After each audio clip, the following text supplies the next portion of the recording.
पिंपरी चिंचवड किंवा मावळमध्ये मोठ्या प्रमाणात नातेवाईकांना तिकीट मिळावं यासाठी रस्सीखेच अनेक ठिकाणी बघायला मिळाली. आपण बघू शकतो की गावातील लोकांनाच स्थानिकांनाच या ठिकाणी प्राधान्य मिळाल्याचे समोर आले. पण प्रभाग क्रमांक 27 पिंपरी चिंचवडमधील ही निवडणूक आता टप्प्यात आलेली आहे आणि या निवडणुकीची जेव्हा पडघम वाजायला सुरुवात झाली तेव्हा प्रभाग क्रमांक 27 मध्ये एक वेगळाच प्रसंग सगळ्यांना आता समोर पाहायला मिळत आहे. ह्या प्रभागामध्ये जावाई आणि सासरे दोघंही इच्छुक आहेत आणि आपल्यासोबत आता जावई आहेत राज तापकीर. राज तापकीर, तुम्ही प्रचंड संघर्ष केला आहे, तुम्ही स्वतः उमेदवारी मिळवण्यासाठी प्रयत्न पण करतायत. तुमचे सासरे आमदारकीला पण इच्छुक होते आणि आता ते परत नगरसेवक पदासाठी सुद्धा इच्छुक आहेत. एकंदरीत तुम्ही दोघंही आता तिकीट मागताय, काय सांगा? आता खऱ्या अर्थाने ते देखील या प्रभागातनं नगरसेवक होते. आमच्या मातोश्री देखील या प्रभागातनं नगरसेविका होत्या आणि 2012 मी या प्रभागासाठी झटतोय.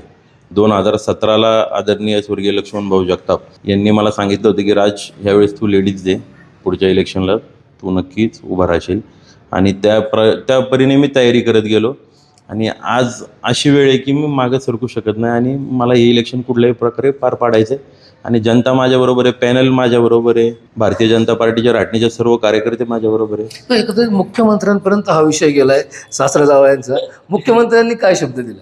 आता तुम्ही पत्रकार आहात, तुम्हाला देखील माहिती आहे की आदरणीय आपल्या राज्याचे लाडके मुख्यमंत्री देवेंद्रजी फडणवीस साहेब यांनी आत्ता गेल्या 15 आठवड्यात एक बाईट दिली होती, स्टेटमेंट दिलं होतं की येणाऱ्या महानगरपालिकेत 40% युवकांना संधी राहील.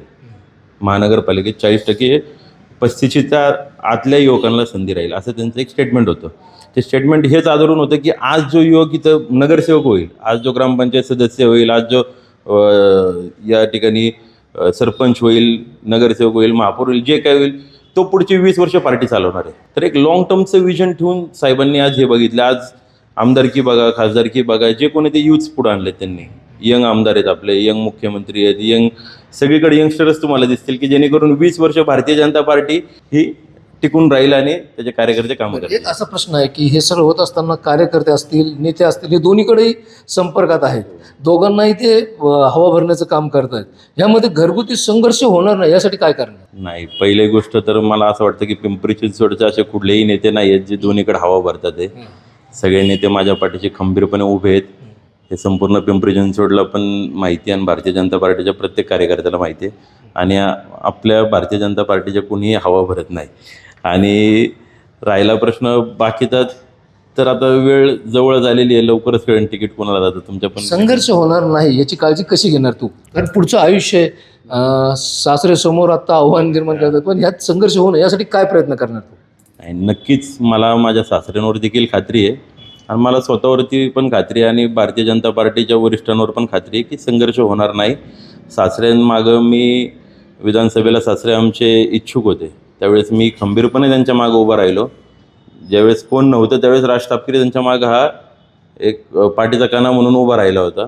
तर त्यावेळेस मी त्यांच्या मागं उभं राहिलो, ह्यावेळेस ते माझ्या मागं उभे राहतील आणि त्यांचं ते कर्तव्य आहे की, आणि कोणत्या सासऱ्याला वाटणार नाही की आपला जावई नगरसेवक व्हावा नाही. एकंदरीत जर बघितलं तर हा गंभीर प्रश्न आता संपूर्ण शहर कमिटी समोर आलेला आहे की सासऱ्याला तिकीट द्यायचं का जावायला द्यायचं. पण एकंदरीत काही वेळातच, काही दिवसांमध्येच ह्याचं उत्तर मिळेल आणि ह्या कुटुंबामध्ये कुठलाही संघर्ष होणार नाही एवढीच आपण आशा करूया. Sachin Chapalgaonkar, civic mirror, Pune.